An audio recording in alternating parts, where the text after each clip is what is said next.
The briefing room fell silent when she walked in. Staff Sergeant Emma Reese stood 5 feet 7 inches tall, 132 pounds, 27 years old. Her desert fatigues hung loose on her narrow frame. The fabric faded from countless deployments. Blonde hair pulled back in a regulation bun. No makeup, no jewelry, nothing that suggested anything other than another soldier walking into another briefing. But the way the SEALs looked at her told a different story. Admiral James Cole sat at the head of the table, his weather hands clasped in front of him like a judge preparing to deliver a verdict. 3 silver stars gleamed on his collar. Behind him, 8 operators from SEAL Team 6 lined the walls, arms crossed, faces stone, eyes tracking her every movement with the predatory patience of men who had spent their careers hunting the world's most dangerous targets. They didn't bother hiding their skepticism. Emma felt it press against her chest like a physical weight. The dismissive glances, the subtle shifts in posture, the way one operator, a massive bearded man she would later learn was Master Chief Donovan, actually shook his head and muttered something under his breath. She'd seen this before, 100 times, 1,000, the doubt, the disbelief, the unspoken question that hung in every room she entered. What the hell is she doing here? Admiral Cole leaned back in his chair, his steel-gray eyes sweeping over her like she was a puzzle he couldn't quite solve. JSOC sends me a request for immediate deployment of their top sniper asset. Priority Alpha. Mission critical. His voice was gravel and gunpowder. And they send me this? Emma said nothing. Her face remained perfectly neutral. Staff Sergeant Reese. Cole continued, the words dripping with barely concealed incredulity. Army. Attached to some classified unit I'm not even clear to know about. And you're supposed to be the solution to my Nazari problem? Yes, sir, Emma replied. Her voice was calm, measured, the voice of someone who had spent years learning to control every single thing about herself, including her reactions to men who thought they could break her with words. Cole's jaw tightened. Do you have any idea what we're dealing with here? Khalid Nazari isn't some 2-bit militia leader. He's the Taliban's eastern commander, mastermind of the Wardak province offensive, responsible for 63 coalition casualties in the last 18 months alone, including 4 of my operators. He let that number hang in the air. 4 SEALs, dead, because of one man. I'm aware of Commander Nazari's operational history, Emma said quietly. I reviewed his file on the flight in. Master Chief Donovan pushed off the wall, his massive frame casting a shadow across the room.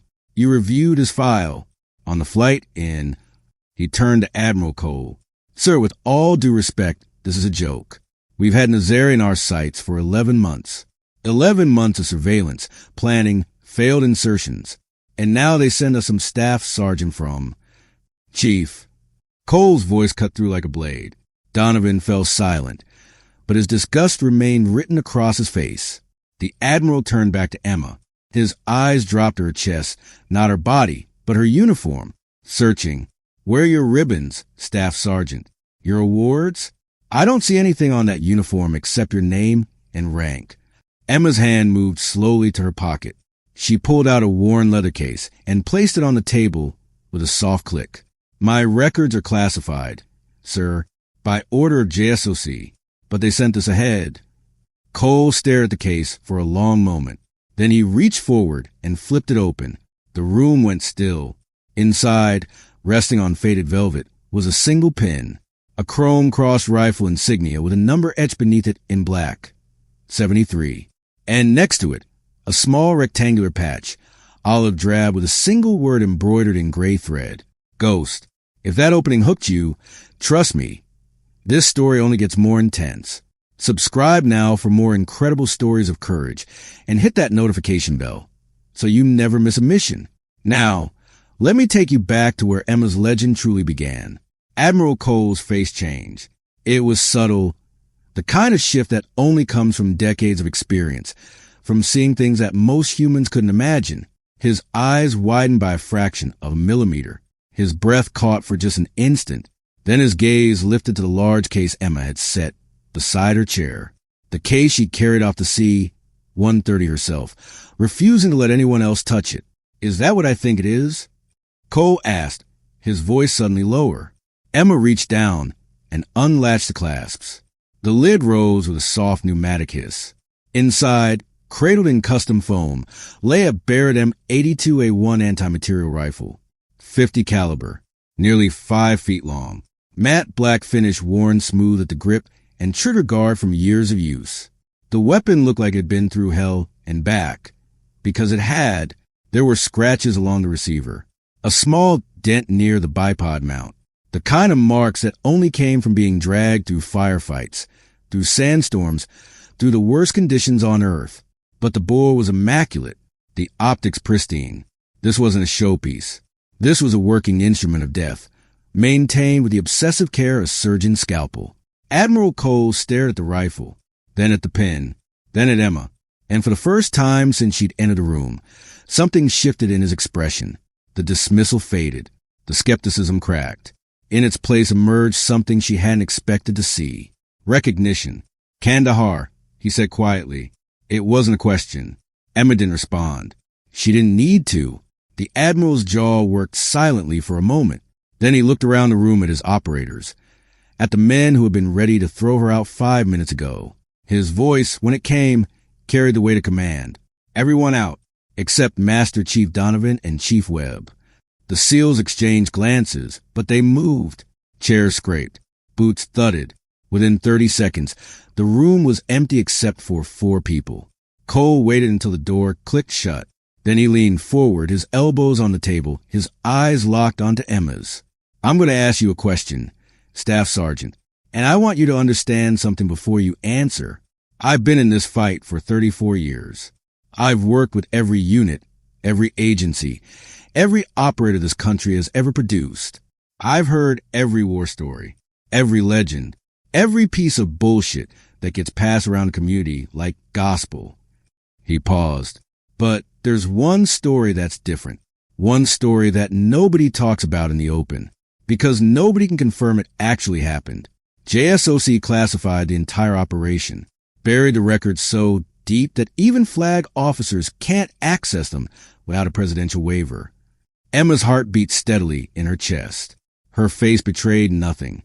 "The story," Cole continued, "is about a single shooter who spent 6 weeks behind enemy lines in the Kandahar province. Alone, no support, no extraction plan, nothing but a rifle and a mission. Master Chief Donovan shifted uncomfortably. Chief Webb, a lean, weathered man in his 40s with scout sniper patches on his sleeve, stood absolutely still, his eyes fixed on Emma with an intensity that bordered on reverence. According to the legend, Cole said, this shooter eliminated 31 high-value targets across those 6 weeks. Taliban commanders, IED cell leaders, Pakistani ISI liaisons, took shots that shouldn't have been possible. 2,000 meters, 2,200 meters. One shot reportedly measured at over 2,600 meters through a canyon wind pattern that should have made the kill impossible. He let the silence stretch. The locals started calling the shooter a ghost, a demon, something that couldn't be real. Fighters refused to leave their compounds. Commanders stopped meeting in groups. For 6 weeks, the entire Eastern Taliban command structure was paralyzed by fear of phantom they couldn't see, couldn't catch, couldn't kill. Emma said nothing. And then Cole finished. The shooter walked out, crossed 18 kilometers of hostile territory on foot, reached the extraction point exactly on schedule, and disappeared. He tapped the leather case on the table, the one containing the pen. There's only one piece of evidence that any of this happened, one artifact that survived the classification order, a pen awarded by JSOC to exactly one person, a person whose name, face, and service record were scrubbed from every database in Department of Defense. His eyes met hers. A pen that says ghost. The silence in the room was absolute. Emma held his gaze for a long moment. Then, slowly, she reached into her pocket and pulled out a folded piece of paper. She slid it across the table. Cole picked it up, unfolded it. "Read the contents." His face went pale. "This is a presidential authorization," he said, his voice barely above a whisper.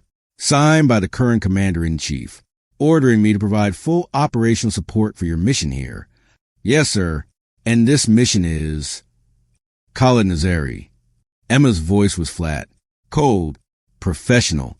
2,387 meters. First round hit.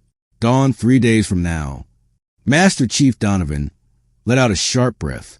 2,387 meters? That's damn near a mile and a half. With a Barrett? In mountain conditions? You're talking about a shot that's never been made in combat. Incorrect, Master Chief. Emma finally turned to look at him directly. It's been made once. In Kandahar. 2,614 meters. Through a canyon crosswind at 19 knots.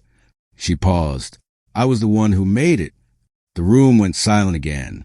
Chief Webb, who had been watching the exchange with barely contained intensity, finally spoke. His voice was quiet, almost reverent. I heard that story, sir, from a buddy at Dam Neck. He said his team found the body 3 days later. Taliban commander. Single round through the upper thorax. Entry wound measured at 0.7 to 3 inches. Consistent with a 50 cal API round. They calculated the shot geometry. Said it was impossible. He looked at Emma. Said it had to be luck. Or divine intervention. No human being could have made that shot. Emma met his gaze steadily. It wasn't luck, Chief. It was mathematics. Wind calculation. Coriolis compensation. Spin drift correction. Thermal accounting. And 3,700 hours of range time. Chief Webb's expression shifted. The skepticism that had been etched into his features began to fade, replaced by something else entirely. The look of a professional recognizing another professional. A sniper acknowledging a shooter. You calculated Coriolis for a combat shot? He asked, his voice carrying genuine curiosity now rather than dismissal. At that range, you have to, Emma replied. 2,600 meters. The Earth's rotation deflects the round by approximately 4 inches. Miss left on a right-moving target means you hit dirt instead of bone. Webb nodded slowly. Spin drift, 11.3 inches at that distance. The M33 round has a right-hand twist that pulls it progressively off axis. You have to hold left to compensate, but the exact amount depends on barrel temperature and atmospheric density. And the canyon wind? Emma's eyes grew distant for a moment. The 1,000-yard stare of someone reliving a moment they could never forget. The wind was the hard part. 19 knots at the shooter's position, but the canyon created a vortex pattern. Wind was reversing direction every 600 meters through the flight path. I had to calculate 4 separate wind holds and average them into a single point of aim. She paused. The mathematics gave me a 43% probability of a first-round hit. I took the shot anyway because the target was about to disappear into a vehicle convoy. It was that moment or never. Admiral Cole had been listening in silence. Now he leaned forward, his earlier hostility completely gone. And the other 30 targets? The ones over 6 weeks. 31, Emma corrected quietly. Each one required a different calculation, different range, different conditions. Some were relatively straightforward. 800 meters minimal wind, clear line of sight. Others were. She hesitated. Complex. Complex how? There was a Pakistani ISI liaison meeting with Taliban leadership in a compound near Spin Boldak. Intelligence indicated he was coordinating weapons shipments from across the border. Eliminating him would disrupt 6 months of enemy logistics. She took a slow breath, but he never left the compound, never exposed himself to a direct shot.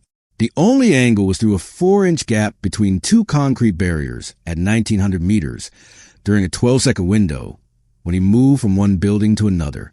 Donovan shook his head. That's not a shot. That's a magic trick. It's geometry, Emma said. I spent 3 days in a hide site, mapping his movement patterns. He was consistent. Same path, same time, same pace.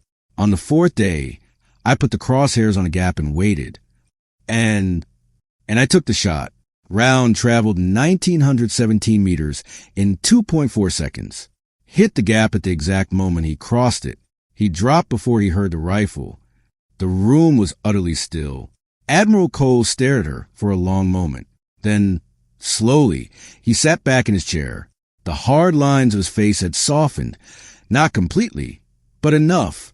The look in his eyes had shifted from skepticism to something approaching respect. I owe you an apology, Staff Sergeant, he said quietly. When JSOC sent the request, I assumed it was politics. Some pencil pusher trying to prove a point about integration or diversity or whatever the hell agenda the Pentagon is pushing this month. He shook his head. I was wrong. Emma nodded once. A small acknowledgement. Nothing more. But I need you to understand something, Cole continued. This mission isn't just about Nazari. It's about my men. 4 of them are dead because of that bastard. For SEALs who had families, who had children, who trusted me to bring them home. His voice tightened. I've tried everything. Drone strikes, ground assaults, insertion teams. Every single time, Nazari's intelligence network warns him. He disappears into the mountains. He's like a ghost himself. Which is why you need a ghost to kill him, Emma said. Cole nodded slowly. Which is why I need a ghost to kill him. He stood, his chair scraping against the concrete floor. Chief Webb will be your spotter. He's the best I have. 23 years as a scout sniper before he crossed over to the teams. He'll help you with reconnaissance calculations, anything you need. Webb stepped forward, offering his hand. Chief Petty Officer Marcus Webb. It's an honor, Staff Sergeant. Emma shook it. His grip was firm, professional, respectful. Call me Reese. Or Ghost. I answer to both. A faint smile crossed Webb's weathered face. Ghost it is. What about me, sir? Donovan asked. His tone had changed. Still gruff, but the hostility was gone. What's my role? Cole turned to face his Master Chief. You're going to lead the assault element. Once Ghost takes a shot, you and your team hit the compound. Verify the kill. Capture any intelligence. Extract before the QRF arrives. And if she misses, the question hung in the air. It wasn't hostile. It was practical. The question any operator would ask before committing to a mission. Emma answered before Cole could. Then you abort and exfil. No heroics. No attempt to salvage the operation. If I miss, Nazari security will lock down the compound within 90 seconds.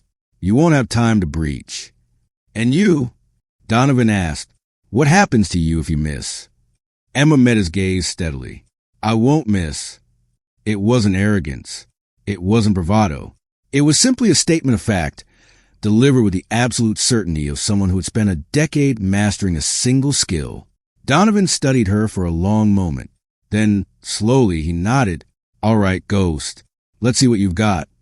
The next 48 hours blurred into a relentless cycle of preparation. Emma and Chief Webb established their reconnaissance position on a ridgeline 3 kilometers east of FOB Atlas, overlooking the valley where Nazari's compound sat nestled against the base of the Hindu Kush. The terrain was brutal. Jagged granite outcroppings, loose shale, scattered scrub brush that offered minimal concealment, but it was perfect for a sniper. The elevation put them at 2,847 meters above sea level, nearly 1,000 meters higher than the target compound. That altitude differential created a complex ballistic equation. At extreme ranges, gravity didn't simply pull a bullet down. The angle of declination affected how air density changed across the bullet's flight path, altering drag coefficients and terminal velocity. Emma spent 6 hours on the first day doing nothing but studying the terrain through her Leupold Mark V HD spotting scope. She mapped every feature, every shadow, every potential wind indicator. A stand of pine trees 200 meters below the compound. A dry riverbed that channeled thermals during the afternoon. A rocky outcropping that created a wind shadow along the western approach. Webb watched her work in silence, his own scope trained on the compound. He'd been skeptical at first, not her skills, but the mission itself. 2,387 meters was at the absolute edge of what a Barrett M82 could achieve. The M33 ball ammunition had a maximum effective range of just under 2,000 meters against point targets.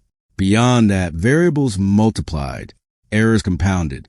The difference between success and failure came down to fractions of inches, fractions of seconds, fractions of luck. But as he watched Emma work, his skepticism began to fade. She wasn't guessing. She wasn't hoping. She was calculating with a precision he'd never seen in 23 years of sniper operations. Talk me through it, he said finally, breaking the hours-long silence. Emma didn't look up from her notebook, where she was recording wind observations in a tight, meticulous script. What specifically? All of it. The shot. How you're planning to make it. She set down her pen and turned to face him. Her eyes, he noticed, had changed since the briefing room. The careful neutrality was gone. In its place was something harder, more focused. The look of a predator studying its prey. Range is 2,387 meters, she began. That's confirmed by a laser rangefinder with a plus-minus margin of 2 meters.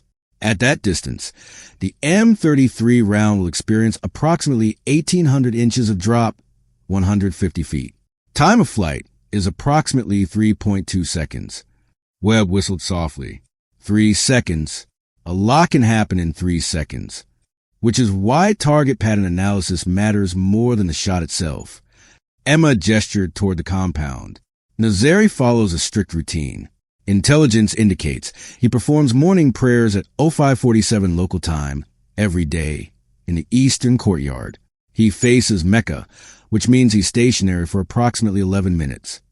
Stationary target. Good. Better than good. Nazari doesn't just pray. He kneels in the same position, same orientation, same location. I've been watching him for 6 hours now.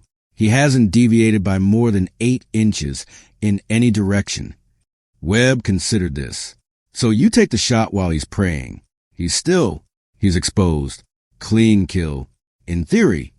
Emma's jaw tightened. The problem is the window. He enters the courtyard at 0545. Prayers begin at 0547. They end at 0558. That gives me 11 minutes to acquire, confirm, calculate, and fire. 11 minutes is an eternity for a sniper. Not at this range. She pulled out a small weather station, a Kestrel 5700 Elite, and checked the readings. Wind at our position is currently 7 knots from the east-southeast. But wind at the target will be different. I need to calculate the average across the entire bullet path, accounting for terrain features that create turbulence and shadow zones. She pointed toward the valley floor. See that dry riverbed? During the day, thermals rise from the rocks and create an unpredictable crosswind between 800 and 1,200 meters. That's the danger zone.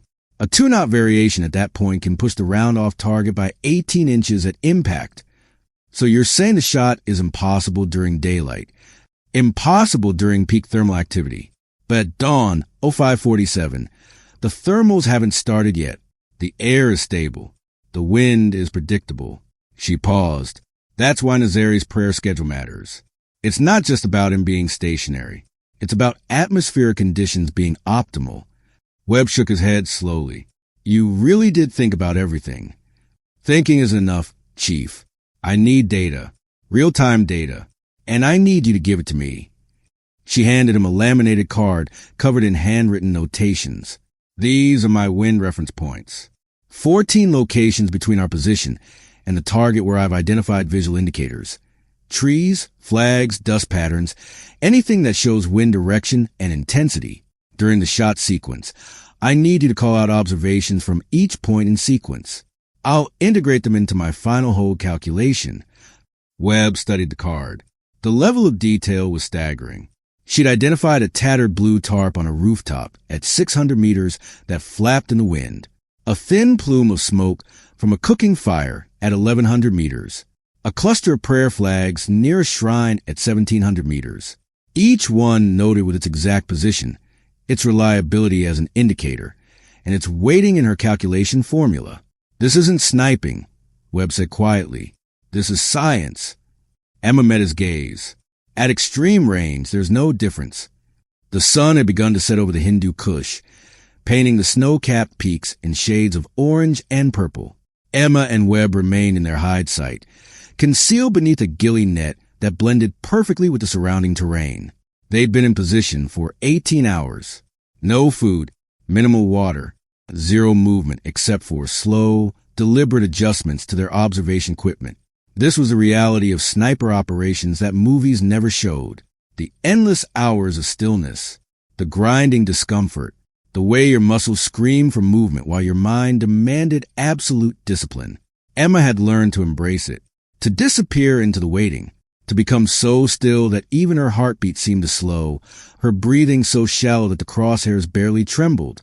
"Tell me about Kandahar," Webb said suddenly. His voice was low, barely above a whisper, habit from years of operating in contested environments. Emma was silent for a long moment. The question wasn't casual. Webb had earned the right to ask it through hours of professional collaboration, through his willingness to trust her despite every reason for doubt. "What do you want to know?" she asked finally. "The truth, not the legend, not the classified version. Just what actually happened." Emma adjusted her scope slightly, checking the compound for any unusual activity. Nazari's guard were changing shifts, a detail she noted automatically, adding it to her mental map of the compound security patterns. "I was 23, she began, fresh out of sniper school, top of my class. But that didn't mean anything. Everyone's top of their class until they take a real shot. Where were you assigned?" "Officially? Nowhere. JSOC recruited me straight from training. Said I had an aptitude they'd never seen. My first 3 deployments were standard: observation, intelligence gathering, occasional target elimination at ranges under 1,000 meters. She paused.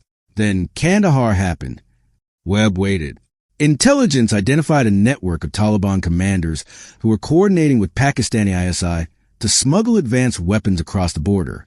IEDs, anti-aircraft missiles, the kind of equipment that was killing dozens of coalition troops every month. And they sent you alone?" The network was too dispersed for a conventional strike. The commanders never met in the same place. They communicated through couriers, changed locations constantly, trusted no one. A drone strike or ground assault would get 1, maybe 2 of them. The rest would scatter. Emma's jaw tightened. SOC's solution was unconventional. Insert a single shooter. Someone who could move independently, stay invisible, take targets of opportunity. No support, no extraction, just a mission and a rifle. "That's insane," Webb said quietly. "That's a suicide mission. Emotionless." I told them I'd do it anyway. I didn't have anything to go home to. No family, no relationships, nothing but the job. "What happened?" "I crossed the border from a FOB near Spin Boldak. Carried 60 pounds of equipment, rifle, ammunition, food, water, medical supplies. Walked 47 kilometers in 3 nights, moving only after dark, hiding during the day." She closed her eyes briefly. "The first 2 weeks were reconnaissance, learning the patterns, identifying the targets, building a mental map of the entire network, who went where, who met whom, what routes they used. And then I started killing them." The words hung in the air, heavy with the weight of what they represented. The first target was a courier, low level, unimportant in the grand scheme, but he knew the routes between commanders. Taking him out would force them to change their communication patterns, make them more predictable. Range: 812 meters. Clean shot, center mass. He dropped without a sound. Webb nodded slowly. At that range, with Emma's skills, the shot would have been almost routine. After that, they knew someone was hunting them, but they didn't know who or where or how. They started panicking, making mistakes, moving more frequently, which only made them easier to track. The legend says you never fire from the same position twice. 23 different hides over 6 weeks. Some I used for hours, others for days. The longest I spent in one position was 79 hours without moving more than 6 inches. Webb's eyes widened. 79 hours? That's not possible. It's possible, Emma said quietly, when the alternative is death. What happened after 79 hours? I took the shot. Pakistani ISI colonel. 2,116 meters. He was meeting with 3 Taliban commanders in a compound near Marja. I could only see him through a 4-inch gap between the walls for about 12 seconds every hour when he walked from one building to another. She paused. I waited 79 hours for that window. When it came, I didn't hesitate. Round traveled 2.6 seconds. Hit him center mass just as he stepped into the gap. Webb shook his head slowly. And the others? 30 more targets in 6 weeks. Each one was different. Each one required its own solution. Some were relatively straightforward. Others, Emma's voice trailed off. Others required things I'm not proud of. Like what? She was silent for a long moment. When she spoke again, her voice was barely audible. There was a Taliban commander named Abdul Rashid. He never left his compound, never showed himself. But intelligence indicated he was coordinating attacks that had killed 17 Marines in the previous month. Emma's hands tightened slightly on the rifle's forestock.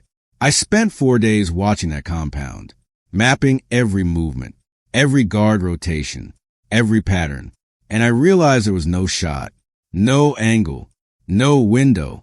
He was untouchable. So what did you do? I waited for something to change, and on the 5th day, it did. A vehicle arrived, a white Toyota pickup with 3 armed men in the back. They were delivering something. I couldn't tell what from my position. Emma's jaw clenched. Rashid came out to inspect the delivery.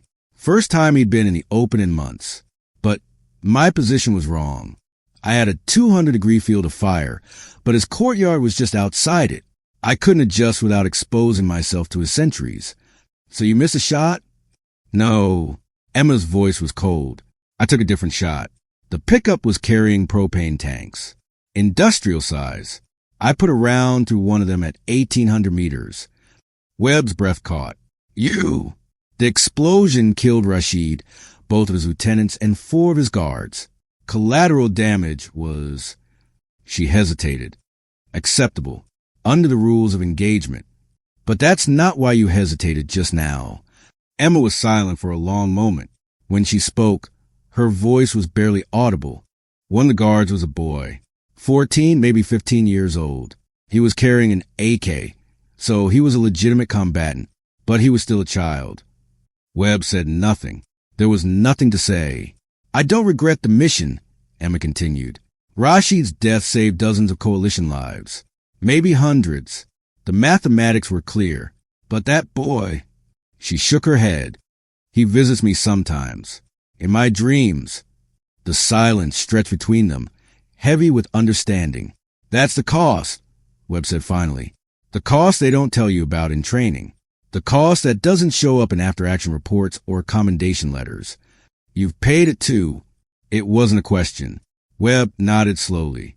Fallujah, 2004. I had a target in a window. Clear shot. 800 meters. I took it. He paused. Round went through the target and into the room behind him. There was a woman inside.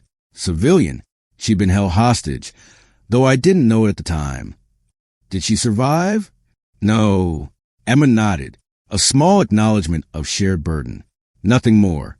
This job, Webb said quietly, it takes pieces of you, little pieces at first, pieces you don't even notice.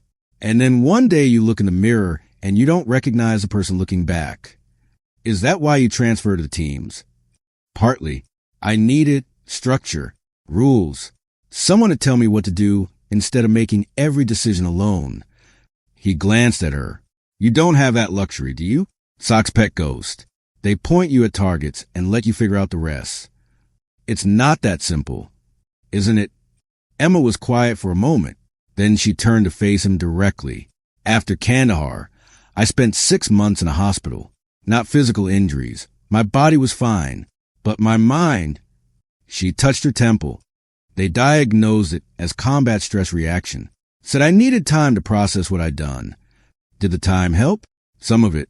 The therapist taught me to separate the mission from the consequences. To focus on the technical aspects, the calculations, the preparations, the execution, instead of the human cost. Is that why you're so clinical about all of this? Emma considered the question. Partly, but mostly it's because clinical works. Emotion is the enemy of precision. When I'm behind this rifle, I can't afford to feel anything. I can't think about the person I'm about to kill. I can only think about wind, rain, trajectory, and trigger pressure. And afterward, I put the pieces back together. Or I tried to. She looked away. Some days are easier than others. Webb was quiet for a long moment. Then he reached into his pocket and pulled out a small metal object, a challenge coin, worn smooth from years of handling. My first team leader gave me this, he said. After my first confirmed kill, he said it was a reminder that what we do matters, that the lives we take are in service of the lives we save. He held it out to her. I want you to have it. Emma looked at the coin, then at Webb. I can't take that. It's yours. And now it's yours. Consider it a gift. From one shooter to another. He pressed it into her palm. Whatever happens tomorrow, I want you to know that I believe in you, that I've seen what you're capable of, and that I'm honored to be your spotter. Emma stared at the coin for a long moment. Then, slowly, she closed her fingers around it. Thank you, Chief. Marcus. My friends call me Marcus. A faint smile crossed her face, the first genuine smile Webb had seen from her since she'd arrived at FOB Atlas. Thank you, Marcus. The night settled around them, cold and silent. In the valley below, Nazari's compound was dark except for a few scattered lights. Sentries patrolling, guards warming themselves by small fires, the ordinary rhythms of a world that had no idea what was coming. In 12 hours, Emma would take the shot that would either cement her legend or end her career. For now, she allowed herself a moment of stillness, a moment of connection, a moment of humanity in a world that demanded she be something other than human. Then she picked up her rifle, checked the action one final time, and settled back into her scope. The waiting continued. The first hint of dawn crept over the eastern horizon at 0537. Emma had been awake for 31 hours. Her body ached. Her eyes burned. Every muscle in her back screamed for relief. But her mind was crystal clear, honed to a razor's edge by years of training, and the knowledge that everything depended on the next 30 minutes. Wind check, she whispered. Webb pressed his eye to the spotting scope, scanning the reference points Emma had identified during their reconnaissance. Reference 1, 6 knots from the east. Reference 2, 7 knots, same direction. Reference 3, he paused. 5 knots. That tarp near the compound isn't moving as much as yesterday. Thermals are starting, Emma murmured. The temperature differential is stabilizing the lower air column. Is that good? Better than yesterday. Yesterday, the thermals were unpredictable. Today, they're building in a consistent pattern. I can compensate. She began entering calculations into a Raptor ballistic computer, a small ruggedized tablet mounted beside her scope. Range, 2,387 meters. Elevation, plus 12.3 degrees. Temperature, for degrees Celsius. Barometric pressure, 71.2 kilopascals. Humidity, 23%. Each variable fed into a complex algorithm that had been refined through decades of military research and thousands of rounds of test firing. But the algorithm was only as good as the data Emma entered. Garbage in, garbage out. At this range, an error of 1% in any variable could push the round off target by inches. And inches meant the difference between success and failure. Movement at the compound, Webb announced. East gate. Looks like 2 guards emerging. They're taking positions on either side of the courtyard entrance. Nazari will follow within 6 minutes, Emma said. His pattern is consistent. Guards establish positions, then he emerges.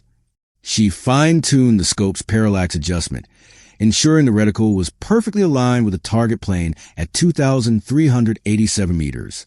The Barrett's Leopold Mark V HD was the finest optic in the U.S. military inventory, but even the best glass had limitations. At this range, any misalignment would be fatal to the mission. You're sure about the shot? Webb asked. It wasn't doubt in his voice. It was professional concern. The question any spotter would ask before a critical engagement. I'm sure about the mathematics, Emma replied. The shot itself. She paused. Ask me again in 20 minutes. Webb nodded and returned his scope. The minutes crawled by. Time, Emma had learned, behaved differently in these moments. Sometimes it raced, seconds blurring into minutes, minutes into hours. Other times it ground to a halt, each heartbeat stretching into an eternity. This was one of the slow moments. She could feel each individual beat of her heart pulsing through her chest, into her arms, into her hands. At extreme range, even the vibration of a heartbeat could affect the shot. Snipers trained to fire between heartbeats, squeezing the trigger during the brief moment of cardiovascular stillness that occurred between contractions. Emma's resting heart rate was 53 beats per minute. She'd measured it obsessively over the years, tracking how it responded to stress, fatigue, caffeine, temperature. She knew her body as well as she knew her rifle, every quirk, every limitation, every capability. Right now, her heart rate was 61 beats per minute, elevated but manageable. She would need to bring it down before the shot.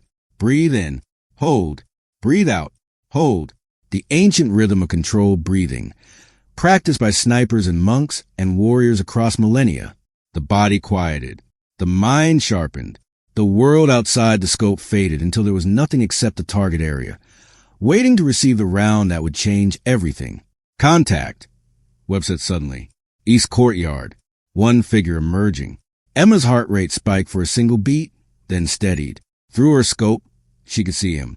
Khalid Nazari, Taliban commander, mastermind, murderer. He was smaller than she'd expected.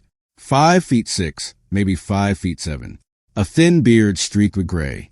Traditional robes in brown and white. He walked with the careful gait of a man who had survived decades of war. Never rushed, always watchful, always aware of the threats that surrounded him. But he wasn't aware of this threat.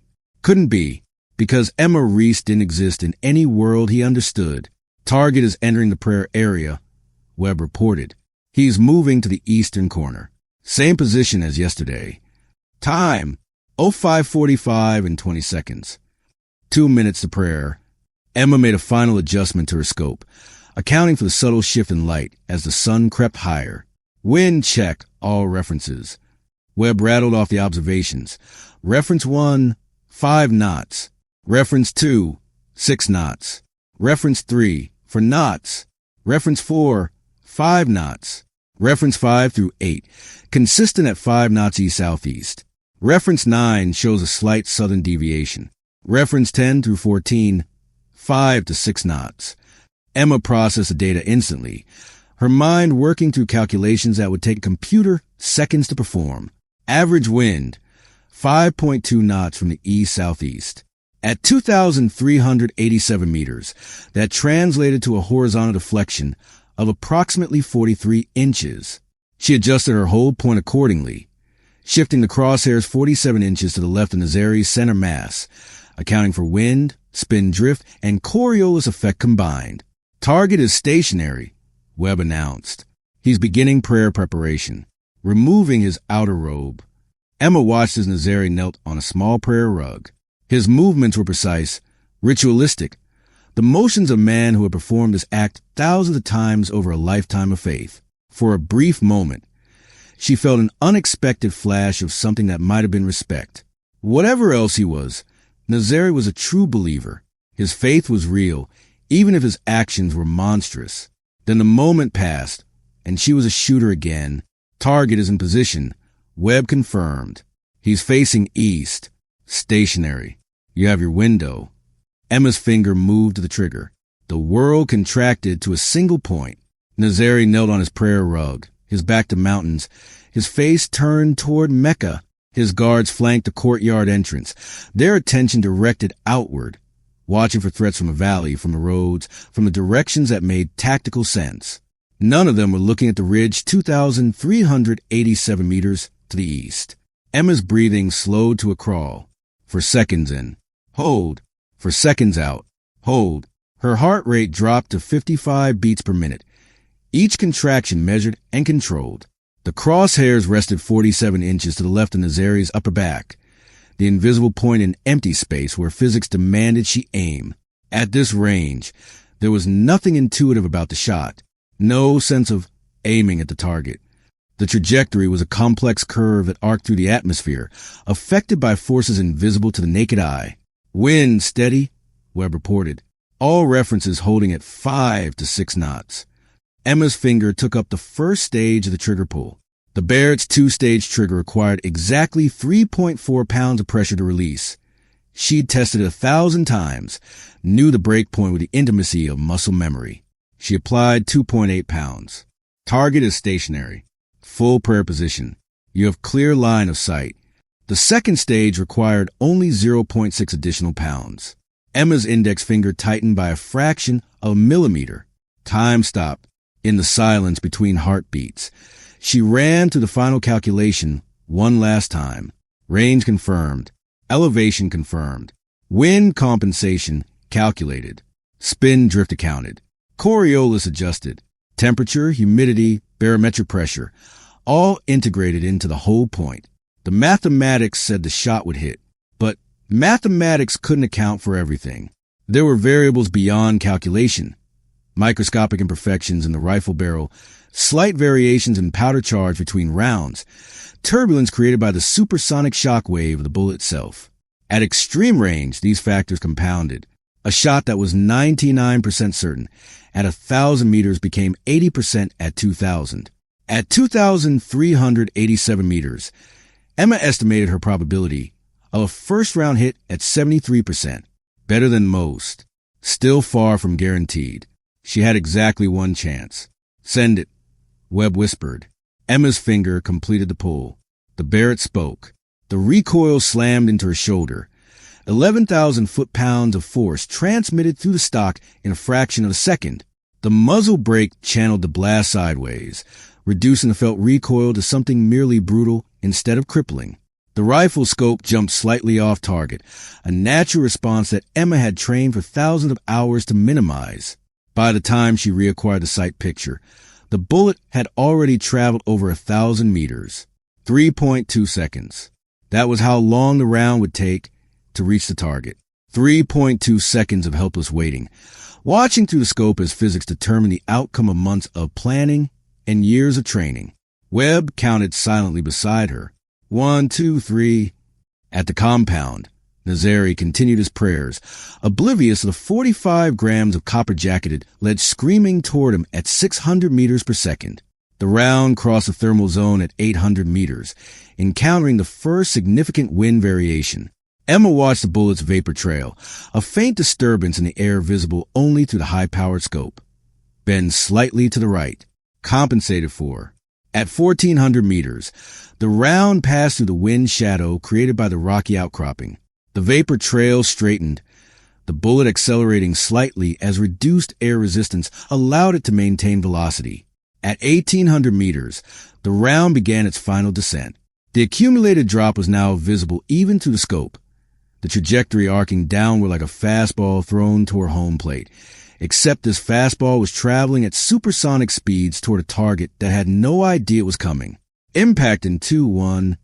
The round struck Khalid Nazari between his shoulder blades at 0547 hours and 12 seconds. Through the scope, Emma watched him pitch forward onto the prayer rug. No dramatic spray of blood, no Hollywood explosion, just a sudden cessation of movement. Life transformed into death in an instant so clean it was almost gentle. For one heartbeat, the compound was utterly still. Then chaos erupted. Guards sprinted toward the fallen commander, their shouts carrying faintly across the kilometers of empty air. One man knelt beside Nazari, pressing his hands against a wound in a futile attempt to stop bleeding that had already ceased. Another raised his rifle, scanning the horizon wildly for a threat he could never see. Confirmed hit, Webb said, his voice steady despite the tension crackling through the hide sight. Target is down. Zero movement. Emma kept her eye pressed to the scope, watching the chaos unfold with clinical detachment. Her heart rate had barely increased during the shot, 62 beats per minute at its peak, already dropping back toward baseline. Jackpot, jackpot, jackpot. She transmitted over secure radio. Target eliminated. Ground forces clear hot. Admiral Cole's voice crackled back immediately. Confirmed, Ghost. Assault element is launching. Maintain overwatch. 2 kilometers to the south, the thunder of helicopters began to build. The extraction team, 2 MH-60M Blackhawks and an AH-64E Apache gunship, broke from their holding position behind a ridgeline and screamed toward the compound at 160 knots. Master Chief Donovan's assault element was aboard the lead helicopter, 8 SEALs ready to fast rope into chaos and secure the target area. Emma shifted her position slightly, tracking the compound's remaining guards through her scope. At this range, engaging moving targets was nearly impossible. The 3.2-second flight time meant she would have to predict where a running man would be 3 seconds from now, a calculation that even her skills couldn't reliably perform, but she could suppress, could make them keep their heads down, could buy Donovan's team the seconds they needed to get on the ground. Guard at the north gate is running toward the courtyard. Webb reported. He's carrying something. Looks like radio. He's calling for backup. Emma made a rapid calculation. The guard was moving at approximately 4 meters per second, heading east. In 3.2 seconds, he would be roughly 13 meters further east, partially sheltered by a low wall. She adjusted her hold point, leading the target by 40 feet. The Barrett spoke again. The second round punched through the space the guard would have occupied, missing him by less than a foot. Close enough. He dove for cover, the radio flying from his hand, his attention now completely focused on surviving rather than summoning reinforcements. Suppression effective. Webb confirmed. He's pinned. The helicopters were closing fast now. Emma could hear them through the distant thunder. The distinctive thump of Black Hawk rotors cutting through the thin mountain air. The Apache had broken formation, circling wide to provide gunship support from the western approach. Assault element 30 seconds out. Donovan's voice crackled over the radio. Ghost, we need those walls cleared. Emma scanned the compound's perimeter. 3 guards had taken positions along the eastern wall, their rifles pointed toward the incoming helicopters. At this range, their small arms fire was more hope than threat. But a lucky round could still bring down an aircraft, and she'd seen too many good operators die at a random chance. 3 tangos, east wall, she reported. Engaging. The first guard was stationary, crouched behind a 3-foot parapet with only his head and shoulders exposed. At 2,387 meters, he presented a target roughly 18 inches wide and 12 inches tall. A shot that would be challenging at 500 meters, nearly impossible at this range. But Emma didn't need to kill him. She needed to move him. Her third round struck the parapet 6 inches below his position, spraying concrete fragments into his face. He screamed, the sound carrying faintly across the distance, and tumbled backward off the wall, clutching his eyes. The second guard broke from cover and ran. A mistake. Running meant predictable movement, and predictable movement at this range was death. Emma's fourth round caught him mid-stride. He crumpled like a puppet with cut strings. The third guard made the smart choice. He dropped his weapon and sprinted toward the compound's interior, abandoning his position entirely. Fear was a powerful tool, more powerful, sometimes, than bullets themselves. East wall clear, Emma announced. You're good to approach. Copy, Ghost. Coming in hot. The Black Hawks flared over the compound's courtyard, their rotors kicking up massive clouds of dust and debris. Fast ropes dropped from both aircraft, and Donovan's team descended in a control fall. 8 operators hitting the ground in less than 5 seconds, their weapons already up and sweeping for targets. Emma watched through her scope as they moved. The SEALs flowed to the compound like water. Precise, economical, lethal. A guard emerged from a doorway and was cut down before he could raise his weapon. Another tried to flee toward the western gate and dropped to a burst of suppressed rifle fire. Building 1 clear, Donovan reported. Building 2 clear. Courtyard secure. Jackpot confirmed. Kia. Emma allowed herself a small exhale. The mission was complete. Nazari was dead, his body already being photographed and biometrically confirmed by the assault team. The intelligence his compound contained would be extracted, analyzed, and used to unravel the network he'd spent decades building. But something was wrong. She scanned the compound again, her instinct screaming that she was missing something. The dust was settling from the helicopter, downdraft. The gunfire had ceased. The SEALs were moving efficiently through the remaining structures. And then she saw it. Movement. 200 meters north of the compound. A dry wash that hadn't been occupied during her reconnaissance. At least a dozen figures were scrambling up the slope, carrying weapons, moving with the urgency of men responding to an emergency. Contact north. Emma shouted into the radio. QRF incoming. 12 to 15 tangos approaching from the north wash. Donovan's voice came back instantly. Say again, Ghost. North? We have no reported enemy positions to the north. They're coming from underground. Webb had seen it too. There must be a tunnel exit in that wash. They're emerging now. Assault element. You have enemy reinforcements at 200 meters and closing fast. The compound erupted into chaos again. The SEALs, who had been spreading out to search the buildings, immediately collapsed back toward the courtyard and took defensive positions. The Apache swung around, its chain gun tracking toward the northern approach. But Emma saw what the Apache pilot couldn't. The wash was too deep, the angle too steep. The gunship's weapons couldn't depress far enough to engage the emerging fighters. By the time they crested the ridge and became visible targets, they would be inside the compound's outer wall. Apache is blocked, she transmitted. The terrain shadows their approach. I need to engage. Negative, Ghost. That was Admiral Cole, his voice tight with tension. That range is too far for suppression. You'll burn through ammunition trying to hit moving targets. I'm not going to suppress them, Emma replied. Her fingers were already working, adjusting her hold for new range, approximately 2,200 meters to the wash, slightly shorter than her primary shot. I'm going to eliminate them. She settled behind the scope. The first fighter had crested the ridge and was sprinting toward the compound wall. Behind him, 11 more were emerging in a staggered line. Emma's fifth round took the lead man through the chest. He collapsed instantly, tumbling back down the slope and knocking two of his comrades off their feet. Her sixth round caught the next fighter in the shoulder. Not fatal, but enough to spin him around and send him sprawling. The seventh round missed. The target had juked right at exactly the wrong moment, avoiding death by 3 inches. But the eighth round found him as he tried to rise. The remaining fighters scattered. Some dove back into the wash, seeking cover from the invisible death raining down from the ridge. Others continued forward, gambling that speed could save them where concealment couldn't. Emma picked them off with mechanical precision. 9th round. Kill. 10th round. Kill. 11th round. The target stumbled just as she fired, catching the bullet through his hip instead of his chest. He went down screaming, dragging himself toward the compound wall through sheer determination.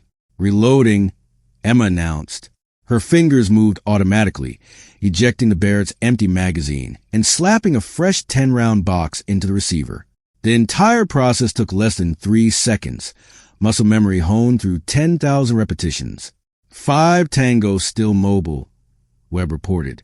3 moving toward the compound wall. 2 retreating into the wash. Focus on the advancing targets.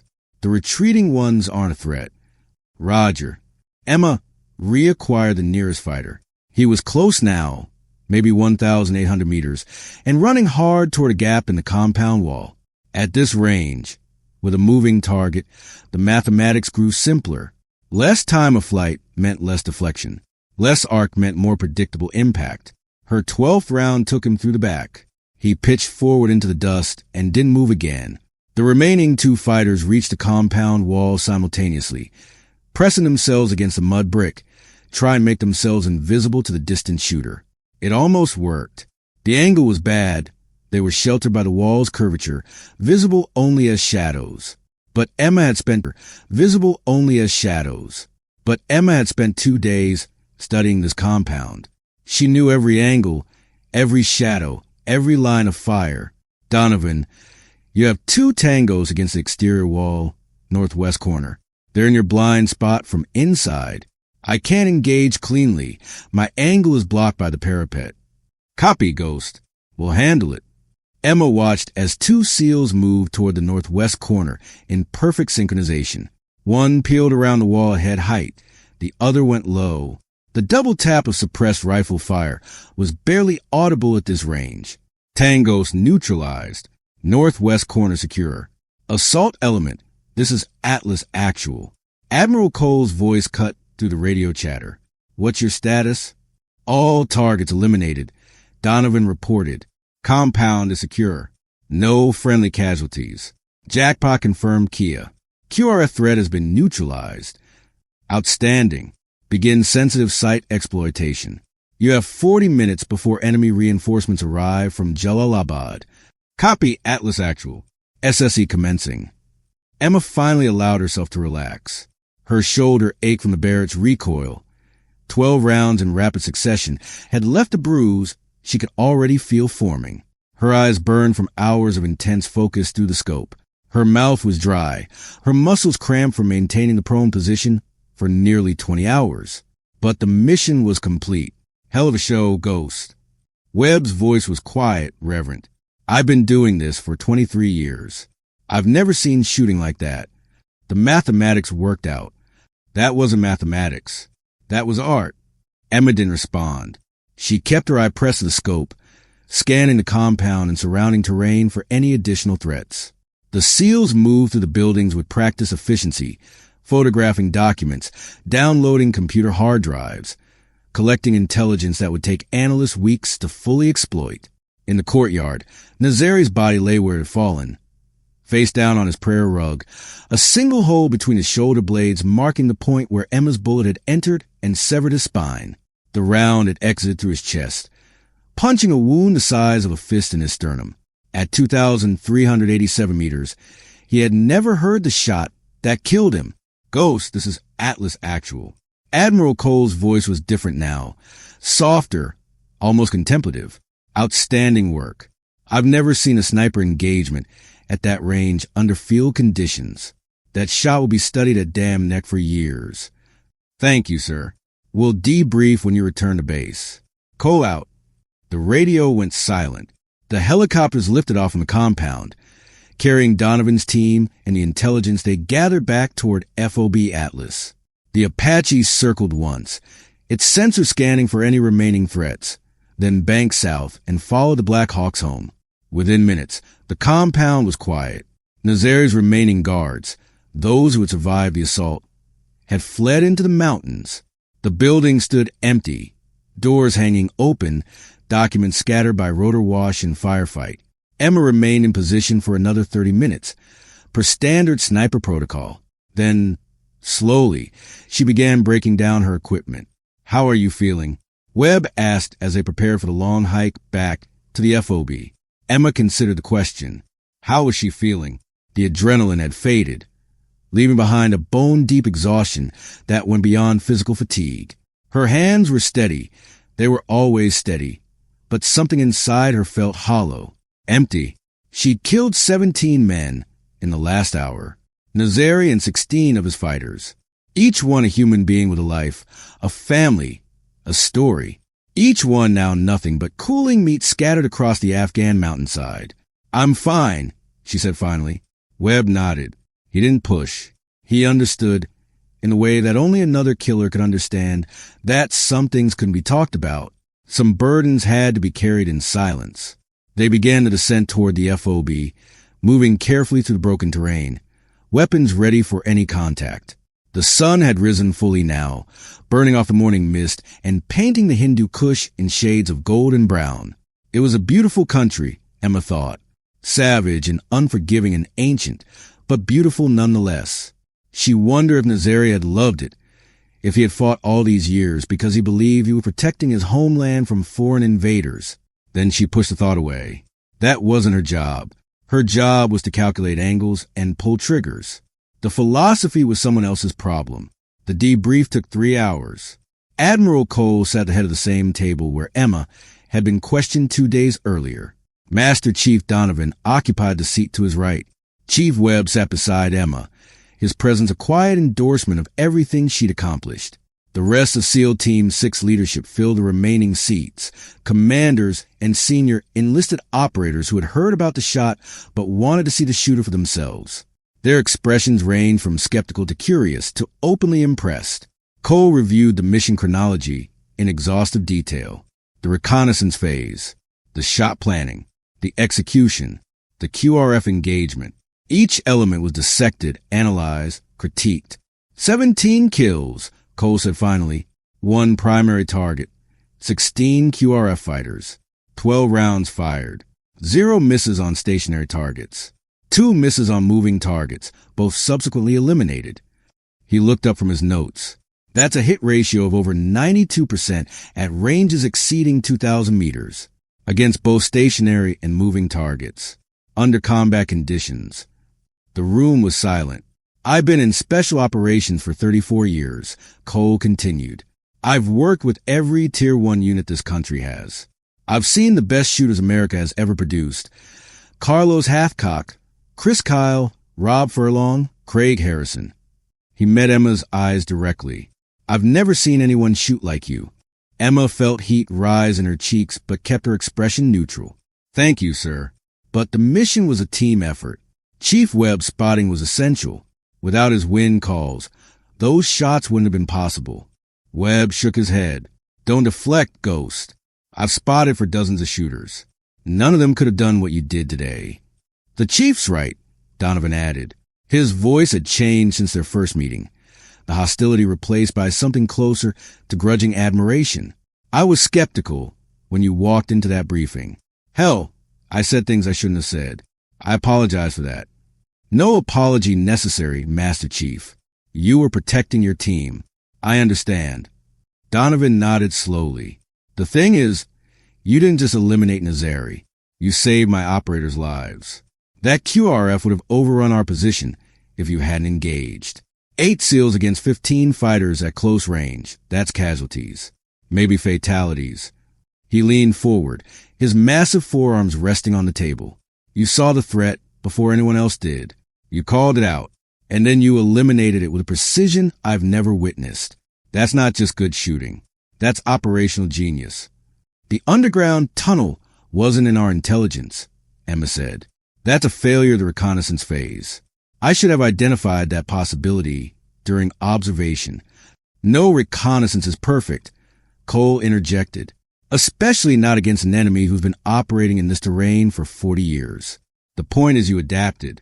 You responded to an evolving situation with skill and judgment that exceeded anything I would have expected from any shooter, regardless of their reputation. He paused, which brings me to the next matter. Cole reached into his briefcase and withdrew a small velvet box.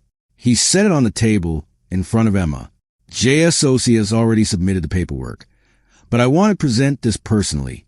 The Distinguished Service Cross for extraordinary heroism in combat against an armed enemy. It's the second highest award for valor in the United States Army. Emma stared at the box. Her hands didn't move. I don't know if I deserve that, sir. I was doing my job.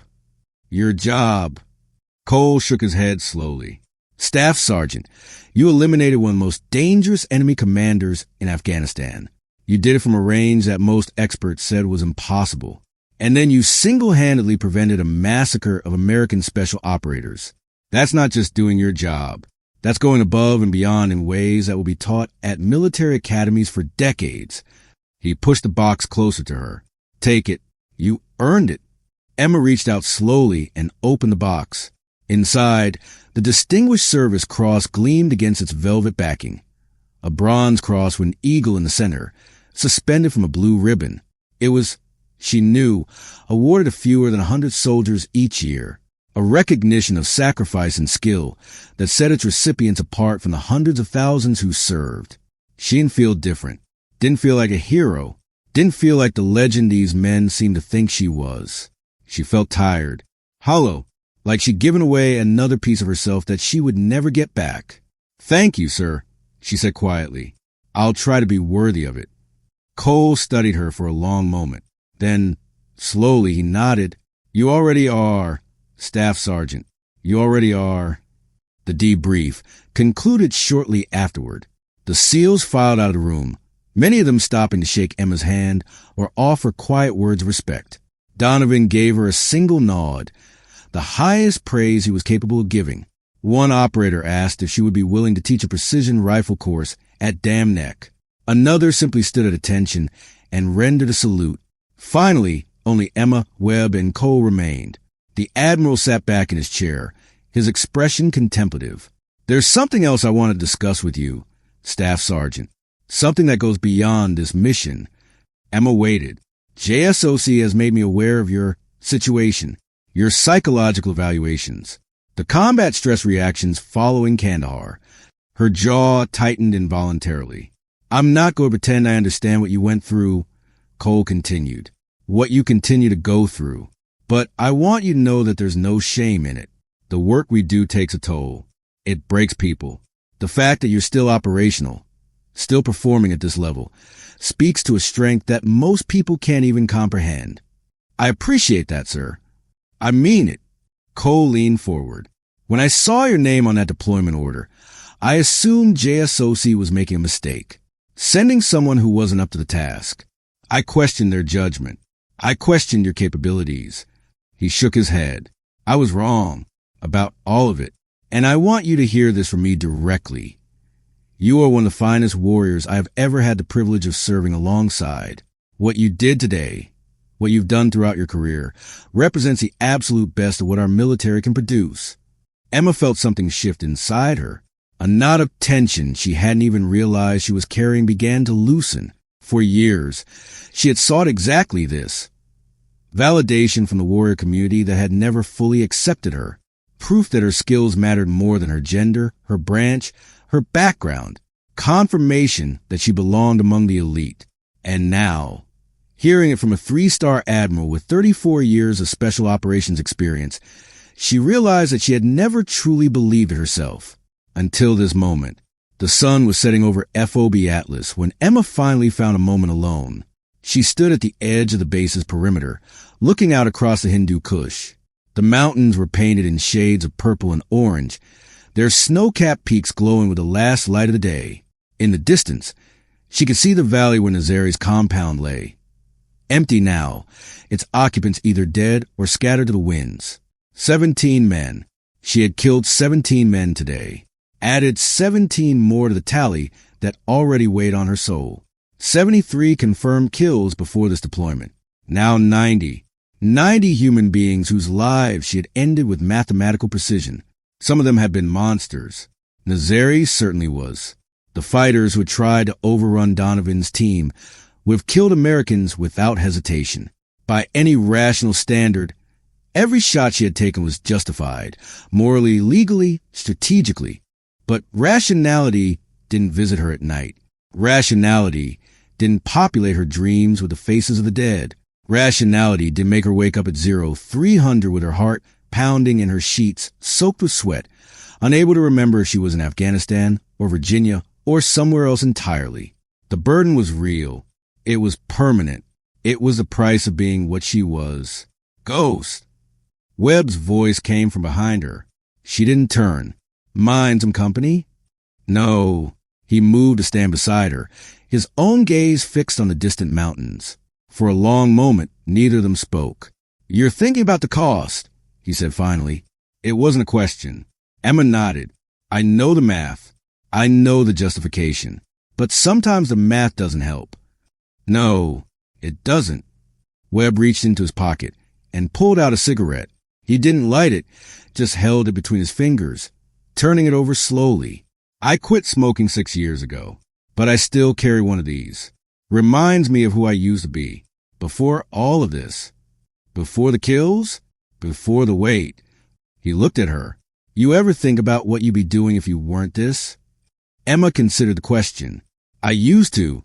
When I was a kid, I wanted to be a teacher. Elementary school. Help children learn to read. What changed? 9/11. I was 12 years old. Watched the towers fall on live television. Something broke inside me that day. Something that needed to be fixed. And the only way I could think to fix it was to ensure it never happened again. Webb nodded slowly. So you became a weapon. I became necessary. Emma's voice was flat, emotionless. The world has monsters in it.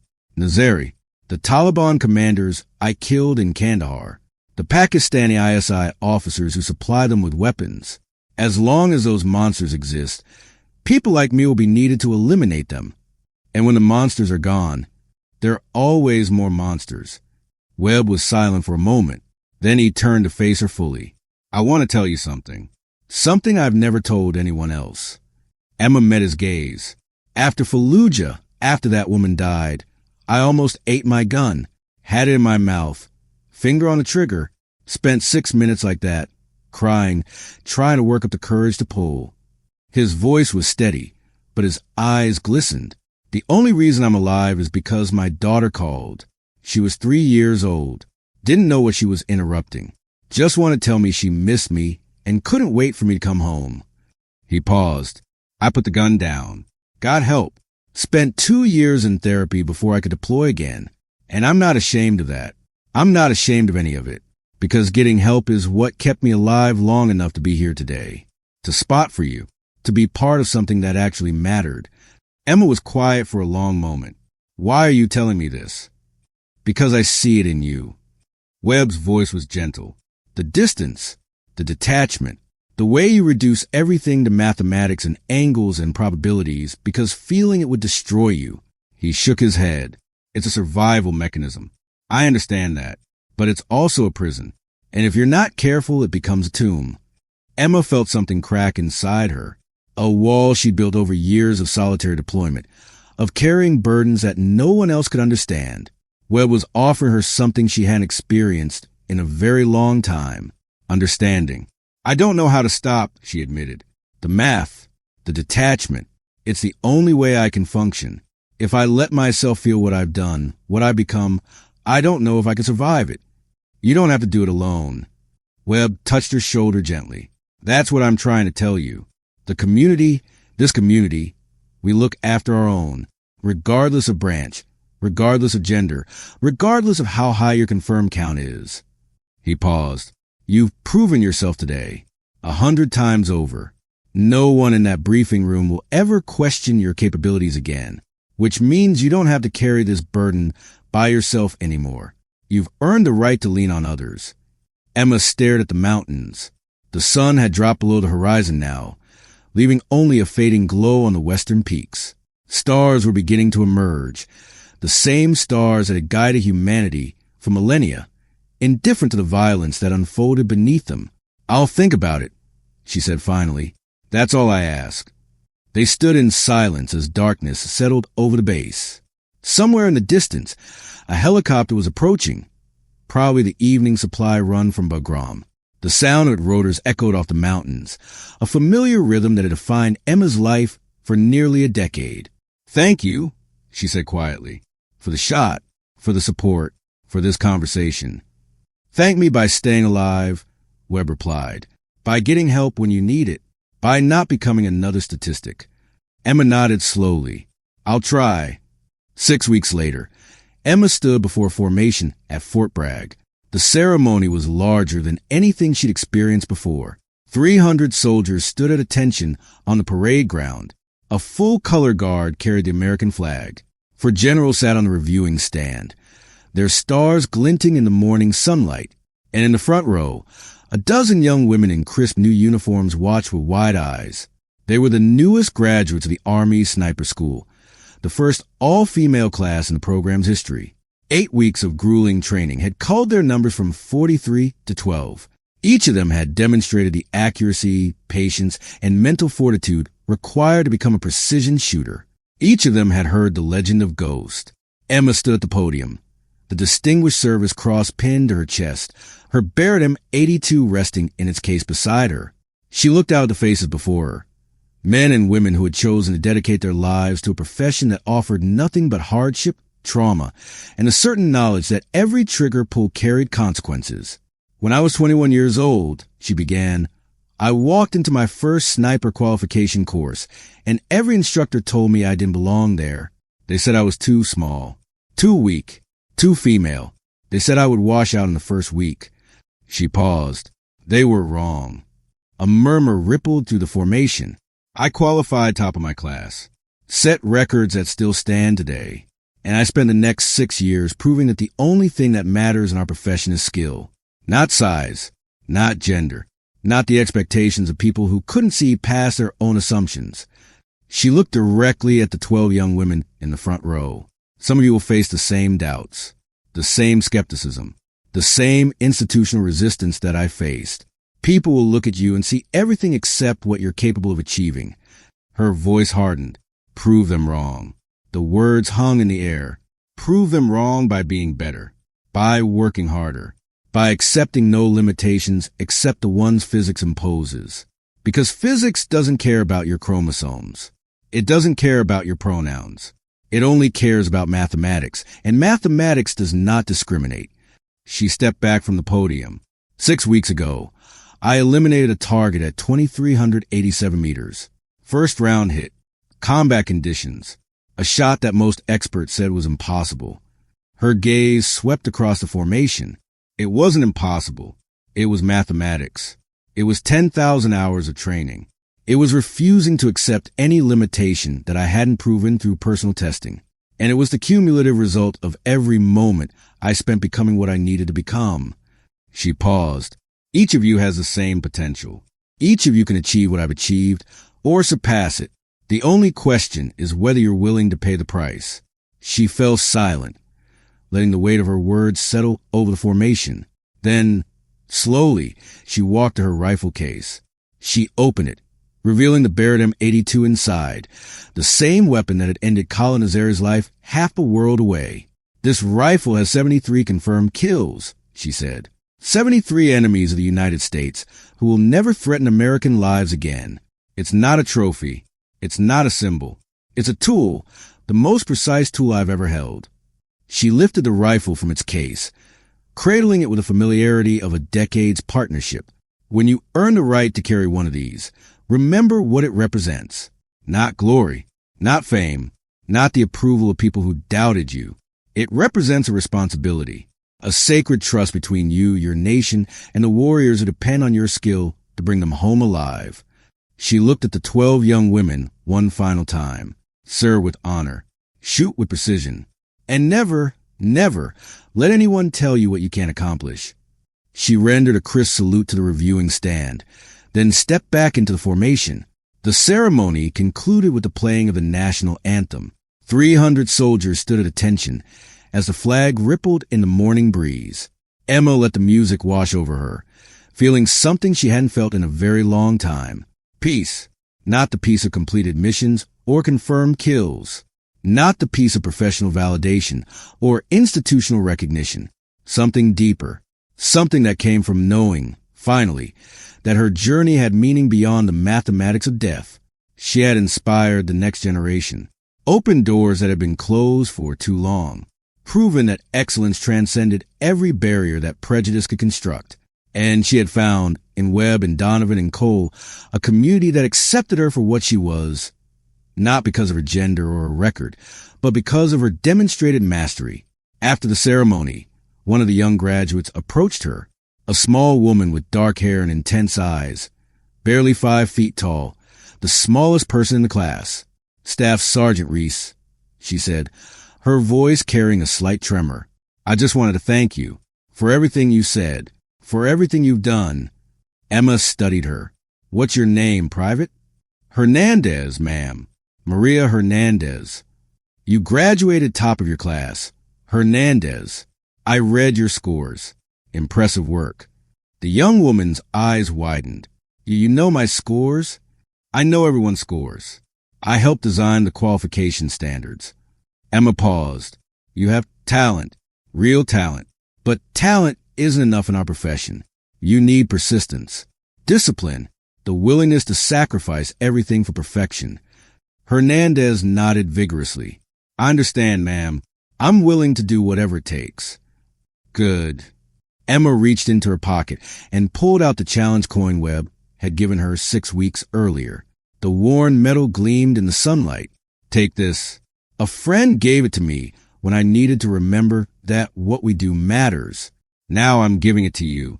Pay it forward when you find someone who needs to hear the same message. Hernandez stared at the coin, then at Emma. Her eyes glistened. I won't let you down, ma'am. I know you won't. Emma offered a rare smile. Now get out of here. You got a career to build. Hernandez snapped to attention, rendered a perfect salute, and jogged back to her classmates. Emma watched her go, feeling the last of her burden lift from her shoulders. The sun rose higher over Fort Bragg, burning away the morning mist. Emma stood alone on the parade ground, her rifle case in hand, her future uncertain but no longer empty. She had been a ghost, a weapon, a mathematical equation wrapped in human flesh. Now she was something more. She was a legacy. And somewhere in the mountains of Afghanistan, in the valleys of Kandahar, in the impossible shots that had made her legend, somewhere in all of that violence and sacrifice, she had found what she'd been searching for all along. Not redemption, not forgiveness, not the validation of men who had doubted her. Purpose. Emma Reese turned her face toward the sun, and began walking toward whatever came next. The ghost had finally found her peace.